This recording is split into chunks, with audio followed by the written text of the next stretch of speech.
ओम शांति। आज 27 अक्टूबर 2023। आज का वरदान है निश्चय बुद्धि बन, लौकिक में अलौकिक भावना रखने वाले, डबल सेवाधारी ट्रस्टी भव। बाबा कहते हैं कई बच्चे सेवा करते करते थक जाते हैं,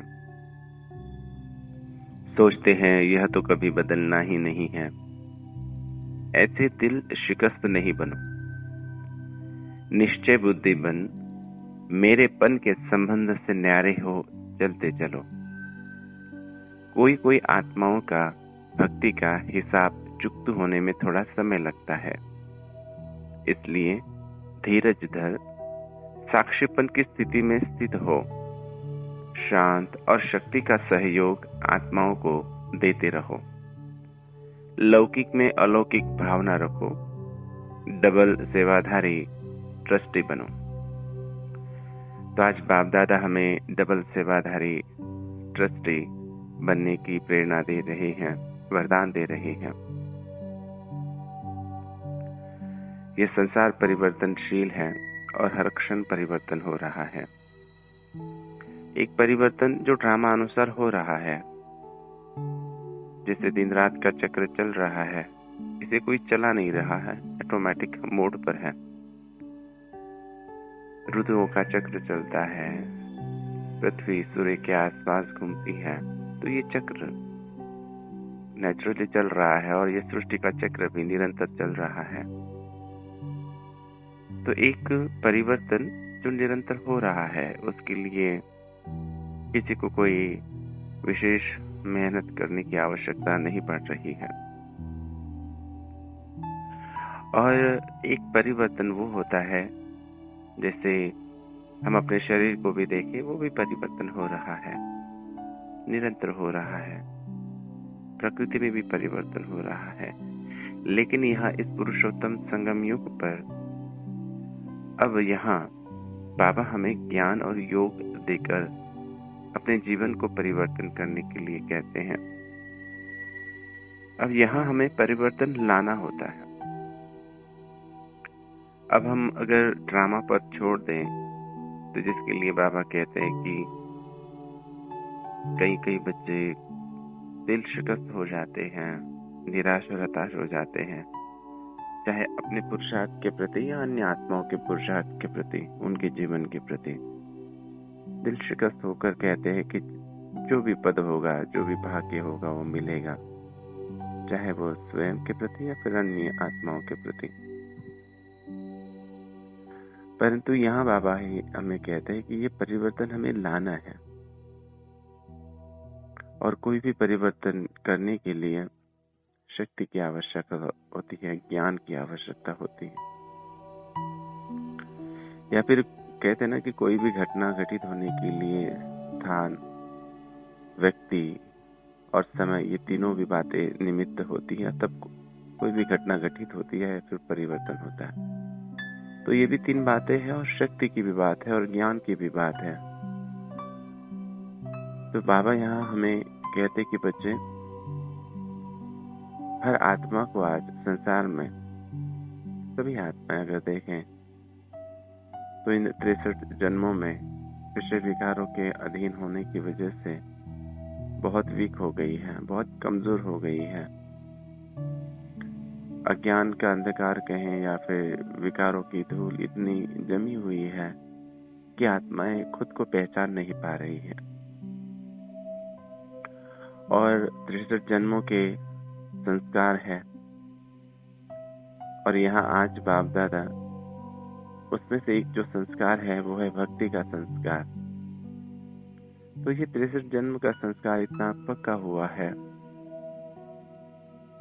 कि बहुत बार बाबा का ज्ञान हम आत्मा को सुनाते हैं, बताते हैं, वो आत्माएं आती भी है, सेंटर पर आती हैं, कोर्स भी करती है, परंतु फिर भी अपने उसी जीवन में वो वापस जाती है, अर्थात भक्ति मार्ग को कंटिन्यू करती है। तो यहाँ बाबा कहते हैं कि ऐसे समय पर दिल शिकस्त नहीं होना है। जो भी हम परिवर्तन चाहते हैं, चाहे उनके स्वभाव संस्कार में परिवर्तन, चाहे उनकी भावनाओं में, उनकी धारणाओं में, उनकी मान्यताओं में हम परिवर्तन चाहते हैं। और बहुत बार हम अपने जीवन से उनको प्रेरणा भी देना चाहते हैं, प्रेरणा देते भी है। सालों से वो हमें इस ज्ञान में चलते हुए देखते भी है, परंतु फिर भी उनके जहन में, उनके मन में ये बात नहीं आती, या उनको कहीं ये बात स्पर्श भी नहीं होती कि ये इतना लंबे समय से कैसे चल रहे हैं, कौन है इनका आधार। बोले कहते हैं कहने मात्र, लेकिन वो अंदर से रियलाइजेशन होना चाहिए कि इनको पढ़ाने वाला भगवान है, जिस भगवान को हम याद कर रहे हैं, जो सारे संसार का मालिक है, त्रिलोकीनाथ शिव बाबा इनको पढ़ा रहे हैं, वो परम पिता इनको पढ़ा रहा है। ये भावना उनके जहन में जागृत नहीं होती। जानते हैं, मानते नहीं, या फिर वो रियलाइजेशन नहीं आया है। कारण बाबा यहाँ कहते हैं कि उनके भक्ति मार्ग के जो संस्कार है, या फिर भक्ति का जो हिसाब है, वो अभी चुकता होने का होगा, उसमें थोड़ा समय लगता है। इसलिए बाबा कहते हैं कि धीरज धरो। चाहे वो भक्ति का हिसाब किताब चुकत होने की बात हो, चाहे उनके हम आत्माओं के साथ के संबंध की बात हो। जब हम संस्कार परिवर्तन की बात करते हैं, संबंध संपर्क में, परिवार में रहते हुए हम आत्माओं को जब साथ में रहते हुए ज्ञान देते हैं और सोचते हैं कि इनके संस्कारों में परिवर्तन हो जाए, तो इमीडिएट नहीं होता। कोशिश बहुत करते हैं, ज्ञान भी देते हैं, साथ साथ सहयोग भी देते हैं, शक्ति का, योग का। तो ऐसे समय बाबा कहते हैं कि बच्चे धीरज धरो। जब आपने बहुत मेहनत की और कर रहे हो, वैसे तो हर एक आत्माओं को परिवर्तन करने के लिए, जैसे पहले ही कहा कि 2 बातें चाहिए, पहला समझ और दूसरा शक्ति। तो समझ हमने दी है, दे रहे हैं, लेकिन वो अंदर से रियलाइजेशन आने के लिए तो शक्ति की भी आवश्यकता होती है। तो हम आत्माओं को, हमारा कर्तव्य है कि हम उन्हें शक्ति का दान दें। तो हम योग करते हुए उन्हें मनसा शक्ति का दान भी देते हैं। तो बहुत बार निरंतर दान देने के पश्चात भी वो परिवर्तन दिखाई नहीं देता, तो फिर कभी निराश हो जाते। तो बाबा कहते हैं निराश नहीं होना, दिल शिकस्त नहीं होना, और कहते कि निश्चय बुद्धि बनो, संपूर्ण निश्चय हो स्वयं पर, उन आत्माओं पर भी, बाबा पर, ड्रामा पर, उनके भाग्य पर संपूर्ण निश्चय होना चाहिए कि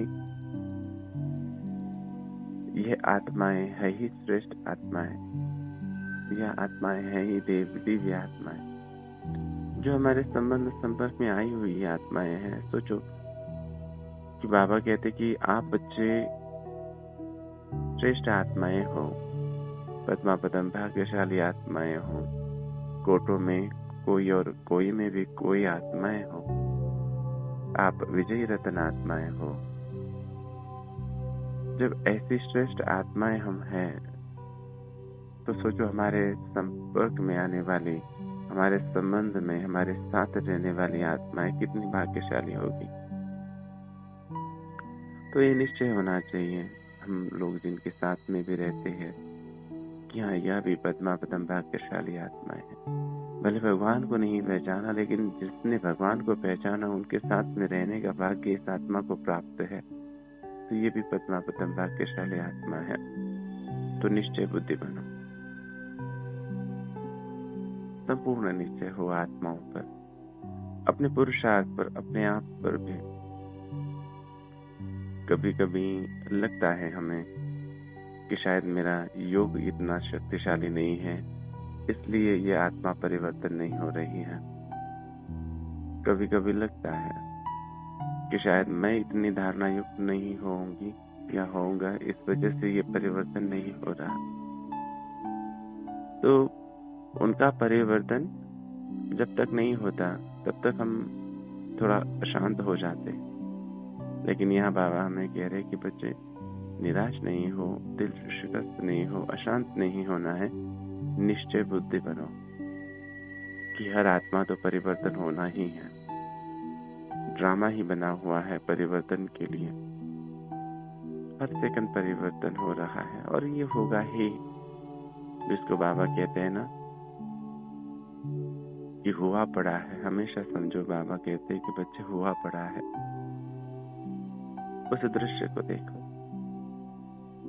बनी बनाई बन रही है, सब बना हुआ है। तो ये निश्चय बुद्धि बनो। और दूसरा बाबा कहते हैं, मेरेपन के संबंध से न्यारे होकर चलते चलो। निराश क्यों होते हैं? जहाँ आशा है वही निराशा है। और आशा का भी क्या कारण है? आशा हम किन लोगों से रखते हैं? उन्हीं लोगों से रखते हैं जिनसे हमारे संबंध है, चाहे लौकिक के चाहे अलौकिक के। और जहाँ संबंध में लगाव आ जाता है तो वहाँ आशाएं क्रिएट हो जाती है। और फिर कहीं ना कहीं हमारा जिद होती है कि ये ऐसा होना चाहिए, इन आत्माओं ने ऐसा करना चाहिए। तो बाबा कहते हैं कि बच्चे मेरेपन के संबंध से न्यारे होकर चलते चलो। है सब मेरे ही, जैसे सारे संसार की आत्माएं बाबा के बच्चे हैं, तो आत्मा रूप में ये सब मेरे ही भाई है, बहनें हैं। लेकिन जो बाबा कहते हैं लौकिक का जो संबंध है, उस संबंध से न्यारे होकर चलते चलो। लौकिक को अलौकिक में परिवर्तन कर दो। बाबा कहते लौकिक में अलौकिक भावना रखो। अब अलौकिक भावना कौन सी है? अलौकिक भावना ये है, ये भी बाबा का बच्चा है, सिकिलदा बच्चा है, मैं आत्मा भी बाबा का बच्चा हूँ, आपस में हम भाई भाई है। तो अलौकिकता में सबसे पहले हमारी भावना परिवर्तन होती है। और जैसे ही हमारी भावना होती है वैसे ही भाग्य का निर्माण होता है। भाग्य बहुत बार लोग कहते हैं ना कि आपको भी मिलते होंगे और कहते होंगे कि आपको मिलके बहुत अच्छा लगता है, या कहते हैं कि आपको मिलने से बहुत शांति अनुभव होती है, या फिर कहते हैं आपको आपके साथ बैठने से शक्ति का एहसास होता है। अब ये ऐसा क्यों हो रहा होगा उनको एहसास शांति का, शक्ति का, स्नेह का? तो कहते कि जिसकी जैसी भावना उसको वैसी प्राप्ति होती है। मंदिर में जाने के बाद आत्माओं को शांति का अनुभव होता है। अब मंदिर में शांति है या फिर उन आत्माओं की वो भावना है, इसलिए उनको वो शांति का एहसास हो रहा है। क्योंकि उसी मंदिर में जाने के बाद कुछ लोगों को शांति का अनुभव नहीं होता। तो कैसे है? कहते हैं जिसकी जैसी भावना वैसी उसको प्राप्ति होती है। तो भावना बहुत जरूरी है संबंधों में। भक्ति में भी हम भावनाओं के आधार से बाबा को याद करते थे, और अभी भी हमारी भावना है और साथ साथ ज्ञान भी है। तो भावना ज्ञान युक्त है हमारी, इसीलिए हम कहते हैं कि हम ज्ञान योग है ये। तो भावना हम आत्माओं की अन्य आत्माओं के लिए बदलनी नहीं चाहिए, चाहे कुछ भी हो। चाहे वो हमारे अनुसार कर्म कर रहे हो या नहीं कर रहे हो, हमारी भावनाएं बदलनी नहीं चाहिए। और बाबा कहते कि सदैव शुभ भावना, शुभ कामना हो। एक तो मुरली ही स्पेशली बाबा ने इस बात पर चलाई थी कि शुभ भावना और शुभ कामना ये वर्ष ही मनाओ उसके लिए। तो हमारी भावनाएं कभी बदलनी नहीं चाहिए किसी भी आत्माओं के प्रति। तो इसलिए निश्चय चाहिए। और उसके लिए बाबा कहते हैं कि जब हम दूसरी बात कहते बाबा कि मेरे मन के संबंध से न्यारे होकर चलते, जो अटैचमेंट पकड़ के रखी है, ये तो मेरा है, इसको इतना भी नहीं समझता है क्या, ये इतना भी नहीं कर सकता है क्या। तो जहाँ मेरापन है, जहाँ लगाव है वहाँ मेरापन है, जहाँ मेरापन है वहाँ आशाएं हैं, और आशाएं पूर्ण नहीं होती है तो निराशा होती है। और जहाँ निराशा आती है कोई संबंध में, वहाँ भावना परिवर्तन हो जाती है। और जहाँ भावना परिवर्तन हो गई कि ये तो है ही ऐसे, ये तो कभी बदल ही नहीं सकते, तो फिर ऐसे संबंध का भाग्य कैसे होगा। अर्थात वह संबंध फिर सुखदायी नहीं रहता, उतना आनंद नहीं देता, उतनी खुशी नहीं देता। इसलिए जब हम संबंध में हैं तो निरंतर खुशी का अनुभव करना है, चाहे कोई भी जो संबंध हमारा लौकिक में है। तो उन आत्माओं के साथ रहते हुए भी, अलौकिकता में भी, अलौकिक आत्माओं के साथ में भी रहते हुए हमारी भावना शुद्ध है, हमारी कामनाएं शुद्ध है, तो फिर हम कभी निराश और हताश नहीं हो सकते। पुरुषार्थ श्रेष्ठ करना है और सर्व आत्माओं के लिए श्रेष्ठ भावनाएं रखनी है। ये है ही बाबा के बच्चे, ये है ही पद्मापदम भाग्यशाली बच्चे, ये है ही महान आत्माएं, श्रेष्ठ आत्माएं, दिव्य आत्माएं। वैसे श्रेष्ठ भावना रखो। इसलिए लौकिक में अलौकिक भावना रखो। अलौकिकता अर्थात क्या? जो भावनाएं शिव बाबा की हम आत्माओं के लिए हैं, वही भावनाएं हमें लौकिक आत्माओं के लिए रखनी है। और ये परिवर्तन हमें करना है। पहले तो अन्य आत्माओं का परिवर्तन जब होना है उसका अपना एक समय है, और वह परिवर्तन जब होगा ना तो इतना तीव्र गति से होगा कि वो हो सकता है कि वह आत्माएं हमसे भी तेज निकल जाए, ज्ञान में, योग में, धारणाओं में, सेवाओं में। और हम सोचते ही रह गए अरे कि इतने आगे कैसे निकल गए। और फिर ऐसे समय पे बहुत लोगों को ईर्ष्या भी होती है, अरे ये तो कुछ भी नहीं था, मैं तो इतना पुरुषार्थ कर रही थी, अब देखो ये तो इतने आगे निकल गया। तो बहुत बार फिर वहां पर भी एक निराशा आती है कि मैं उतना नहीं पहुंच पाई या मैं उतना नहीं कर पा रही हूँ, ये देखो पीछे आके कितना आगे निकल जा रहा। तो हर आत्मा का अपना एक समय है, हर एक के ऊपर एक कवच है। प्रकृति का भी आप देखेंगे, प्रकृति में भी अलग अलग बीज हैं। कोई बीज धनिया का बीज, मेथी का बीज, ये जो बीज है 10 दिन में, 15 दिन में, महीना भर में वो आ जाते हैं। 15-20 दिन के बाद ही आप उसको यूज कर सकते हो उसकी फसल को। कुछ बीज होते हैं 3-3 महीने के, 6-6 महीने के, कोई साल भर के बाद आता है एक बार। कोई जैसे संतरा हम मौसम में देखते हैं कि वो 4 साल 5 साल लगते हैं उसको बनने के लिए, और फिर वो हर साल फसल देते हैं। कोई बीज होता है आम का बीज, उसको फल बनने के लिए या बड़ा पेड़ बनकर फल देने के लिए उसको 5-6 साल 10 साल भी लगते हैं बहुत बार। और फिर जब वो फल देता है तो उस पर पूरी पीढ़ियां की पीढ़ियां चलती हैं। तो प्रकृति में अलग अलग बीज हैं, ऐसे हर आत्मा भी एक बीज है। तो हर आत्मा के ऊपर संस्कारों का अपना एक कोट है, और उसका एक समय है, उस समय पे वो परिवर्तन होगा। अर्थात जब वातावरण उस प्रकार से हो जाएगा, उसका वो समय आ जाएगा और संसार को उसकी जरूरत रहेगी, तो उस अनुसार वो बीज फलीभूत होगा। तो बाबा कहते हैं धीरज रखो, धीरज धरकर साक्षीपन की स्थिति में स्थित हो जाओ। शांत और शक्ति का सहयोग आत्माओं को देते रहो। शांति और शक्ति का सहयोग देना है। साक्षीपन की स्थिति में रहो।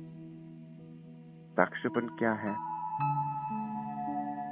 अर्थात संसार में जो भी हो रहा है उसको तीसरे नेत्र से देखो, त्रिकालदर्शी होकर देखो। अर्थात इसको एक बेहद नाटक के रूप में देखेंगे तो फिर हर आत्मा के पाठ को देखते हुए हमें आनंद होगा, खुशी होगी। जैसे अभी मैं एक घटना में कहीं एक जगह गया था, कोई 2 ऑफिसर सामने बैठे थे, उनके सामने कुछ और लोग थे। एक बात कर रहा है, दूसरा उसका जवाब दे रहा है, तीसरा उसको नोट कर रहा है, वो अधिकारी अलग डिसीजन दे रहा है। तो देख रहा था कि हर आत्मा देखो कि कितना परफेक्टली अपना काम कर रही है, जिसको जो रोल मिला है। कोई आरोपी है, कोई वकील है, कोई जज है, कोई पियून है, कोई टाइपराइटर वाला है, कोई सहयोगी है। तो ऐसे ही हर एक सीन को देखें साक्षी के स्थान पर स्थित होकर या साक्षी के रूप में, तो वो घटना फिर हमें चिंता में, निराशा में या भय में नहीं लेकर जा सकती। हर घटना में निश्चिंत करती है और हम निश्चय बुद्धि बनकर जब कर्म करते हैं तो वो घटना हमें आनंद ही देती है। तो यहाँ बाबा कहते हैं कि साक्षीपन की स्थिति में स्थित हो, हर आत्मा के पाठ को देखो।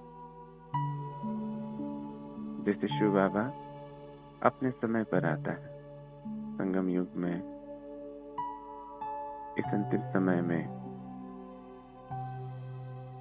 वो तो आ भी सकते थे ना, द्वापर में भी आ सकते थे, सतयुग में भी आ सकते थे। उन्हें कोई समय का बंधन नहीं है, शरीर का बंधन नहीं है। लेकिन फिर भी बाबा कहते कि ड्रामा अनुसार जब समय होता है, कहते हैं कि मैं समय के बंधन में, ड्रामा के बंधन में बंधा हुआ हूं। अर्थात ही जब शिव बाबा भी 5000 वर्ष धीरज रखते हैं, अपना समय आने की राह देखते हैं और उनको निश्चय है पूरा, ऐसे ही हमें भी निश्चय बुद्धि बनना है। ड्रामा पर संपूर्ण विश्वास, उन आत्माओं के भाग्य पर, उन आत्माओं के जीवन पर, उन आत्माओं की गुणों और विशेषताओं पर संपूर्ण विश्वास और उनके लिए श्रेष्ठ भावना, उनके लिए मन में सदैव स्नेह और प्रेम भरपूर रहे। उनके प्रति हमारी जो श्रेष्ठ भावना और कामना है वो कभी नहीं बदले। तो ऐसे जैसे बाबा साक्षी होकर ड्रामा को देखता है, कल्याण की दृष्टि से देखता है, ऐसे मुझे आत्मा को भी ड्रामा के हर सीन को, हर आत्मा के पाठ को साक्षी होकर देखना। और जब साक्षी होकर देखेंगे तब हम महसूस करेंगे कि हर आत्मा अपना अपना पाठ प्ले कर रही है। फिर हमारी भावना किसी के लिए परिवर्तन नहीं होगी, नकारात्मक भावना नहीं बनेगी, हमेशा श्रेष्ठ भावना, ऊंची भावना रहेगी। और फिर ऐसे समय पर आत्माओं को परिवर्तन करने के लिए जो शक्ति की जरूरत है, जब बाबा कहते हैं कि शांति और शक्ति का सहयोग आत्माओं को देते रहो, क्योंकि परिवर्तन करने के लिए ज्ञान और साथ साथ शक्ति की आवश्यकता है। जिसको कहते हैं ना कि क्या करना है, क्यों करना है और कैसे करना है। तो क्या करना है हम उनको तो बता देते हैं, क्यों करना है ये भी बता देते हैं, बहुत बार आत्माओं को कैसे करना है ये भी पता होता है, लेकिन करने के लिए पावर चाहिए होती है। तो ये पावर कौन देगा? तो ये पावर देने का काम हम आत्माओं का है। तो शुभ भावनाओं की शक्ति, शांति की शक्ति, परिवर्तन की शक्ति, तो ये सर्व शक्तियां उन आत्माओं को देने की आवश्यकता होती है, और वो भी निरंतर, अथक होकर, कोई कामना न रखते हुए, निरंतर सहयोगी, निरंतर दानी, निरंतर योगी। तो ऐसे हम आत्माओं को सदैव हिम्मत रखकर स्वयं पर भी निश्चय, उन आत्माओं पर निश्चय, उनके भाग्य पर निश्चय, ड्रामा पर निश्चय, बाबा पर तो निश्चय हमारा है ही। तो ऐसे परिवार के हर एक सदस्य पर निश्चय रखते हुए चलना है। साक्षीपन की स्थिति में स्थित होकर कर्म करना है, ड्रामा को देखना है। और बाबा कहते हैं लौकिक में अलौकिक भावना रखो। तो अभी अलौकिक तो संपूर्ण परिवर्तन ही हो गया है। तो अलौकिक भावना, अलौकिकता की दृष्टि से, और अलौकिक भावना तब रहेगी जब स्मृति में परिवर्तन होगा। भावना का आधार भी ज्ञान होता है। मतलब जैसे हमारी समझ होगी वैसे हमारी भावना होती है। जब तक हम किसी व्यक्ति को बहुत अच्छा समझते हैं तो उसके लिए भावना हमारी बहुत अच्छी होती है। जब उस व्यक्ति को हम कोई ऐसा कर्म करते हुए देखते हैं कि जो उसने नहीं करना चाहिए, तो हमारी समझ बदल जाती है, तो हमारी भावना भी बदल जाती है। फिर वो जो आत्मा पहले जिन आत्माओं के संपर्क में आने के बाद लोगों को अच्छा लगता था, अब वही समझ जब बदल गई तो उन आत्माओं के साथ उतना अच्छा नहीं लगता, क्योंकि समझ बदलने से भावना बदल गई, और भावना बदलने से अब वो वाइब्रेशन नहीं मिल रहे हैं। अर्थात ही फिर आत्माओं को शांति और शक्ति का अनुभव क्यों हो रहा था? क्योंकि उनकी भावनाएं थी उस आत्माओं के प्रति इतनी श्रेष्ठ कि इन आत्माओं के साथ बैठने से मुझे शक्ति का अनुभव होता है, स्नेह का अनुभव होता है, ये अच्छी आत्माएं हैं। तो वही उनकी ही भावनाएं उनके पास वापस आती थी।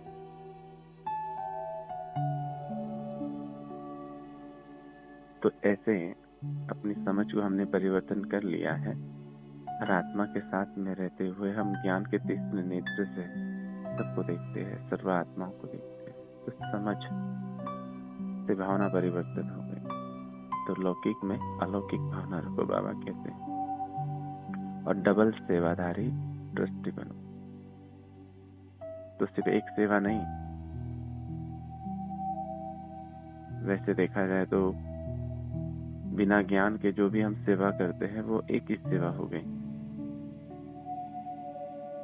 चाहे वो कोई भी कर्म कर रहा हो, घर में माता या बहनें भोजन बना रही हो, तो जब ज्ञान नहीं था तो एक ही प्रकार की सेवा हो रही थी, अर्थात कर्म ना सेवा।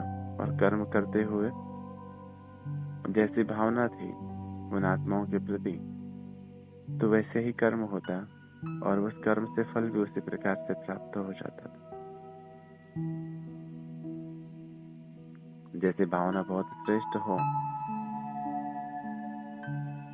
तो वो कर्म भी श्रेष्ठ हो जाता है, और उस कर्म से खुशी होती। जैसे वो कहानी आपने सुनी होगी कि एक बार, मतलब ये थोड़ा लौकिक की कहानी है, तो कहते हैं एक बार पति को फोन आता है सुबह सुबह, और वो कहता है हाँ मैं आ रहा हूँ लेने के लिए। तो वो अपनी पत्नी को उठाता और कहता है कि जल्दी जल्दी उठो, मम्मी पापा आ रहे हैं।